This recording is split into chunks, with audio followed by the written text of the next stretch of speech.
Hugo dnes jede do Avignonu.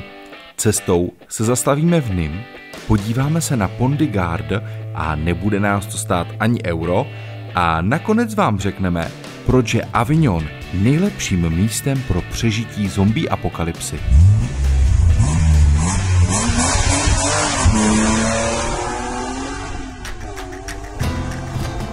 Odjíždíme z báječného Le Gros du Roi a míříme do vnitrozemí.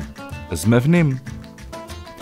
V některých městech chápou, například v Praze naopak nechápou, že když chtějí mít v ulicích méně aut, musí se řidiči co nejrychleji dostat kam potřebují, zaparkovat a pak nebudou překážet. V Nîmes to pochopili, parkujeme v centru.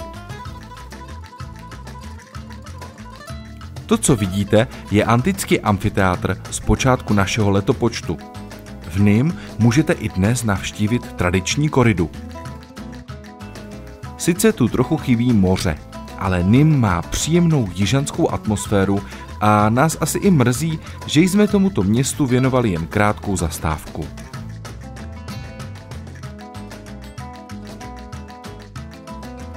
A tohle, to je hlavní důvod, proč jsme tady. Maison Gary, jeden z nejlépe dochovaných chrámů z doby říše římské, který tu stojí už více než 2000 let. A není to jenom nějaká ruina, je to plnohodnotná stavba, kam můžete vejít dovnitř. Na rozdíl třeba od kavalírů, tady běžně dostanete pouliční jídlo. V polovině 19. století dovážel Levi Strauss do Ameriky látky na svoje džínové kalhoty právě odtud, tedy z Nîmes, a proto denim.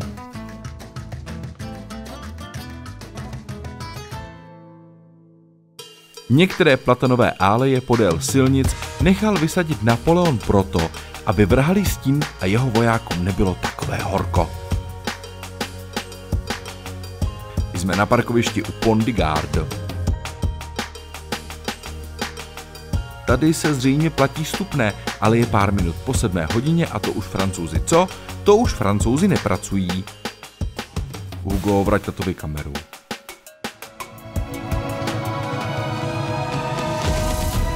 A jsme tady. Další antická stavba, Pont de Garde. Původně sloužil jako akvadukt, kterým proudila voda do 25 km vzdáleného města Nîmes. Stojí tu už přes 2000 letí a teď to srovnejte třeba s trojskou lávkou. Hugo a jeho terénní taška.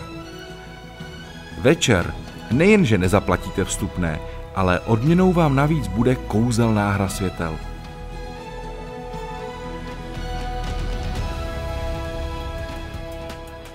Teď je otázkou, jestli se odsud dostaneme ven. Znovu podotýkám, že je teprve 8 hodin. Tak jo, prošlo nám to.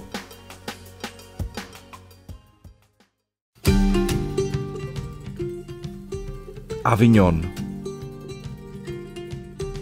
Až vypukne zombie apokalypsa, tady chcete být. Na rozdíl od jiných měst, kde možná najdete zbytky středověkých staveb, tady je centrum města chráněno naprosto funkčním 4 kilometry dlouhým opevněním. Takže až venku půjde o život a zavřou tady všech těch 14 bran, Rick a jeho parta se můžou usídlit tady, v Avignonu.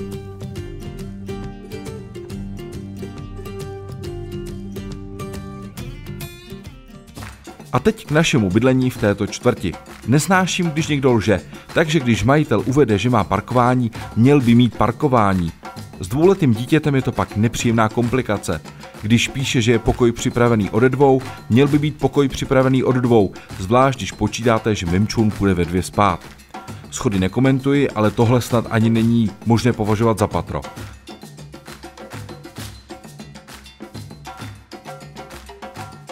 Prapodivná výzdoba a tenhle strop. Když se nahoře pohnete na posteli, dole to zní jako zemětřesení. Pojďte se podívat. Podkroví, horko a žádná klimatizace. Nezlobte se na mě, ale tohle na Bookingu nemělo co dělat.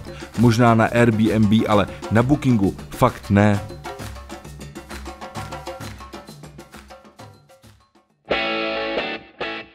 Příště se projdeme po Avignonu a když nám dáte odběr, tak vám řekneme, proč nás přes to šílené ubytování Avignon tak uchvátil a proč bychom se sem jednou rádi vrátili. A taky se dozvíte, kdo byl Frédéric Mistral a proč tu má všude sochy. Viděli jste další díl seriálu Hugo jede. Míříme do finále a do konce provencálské minisérie už zbývají jenom 2 díly, tak nám dejte odběr. Jo, a mějte se moc hezky.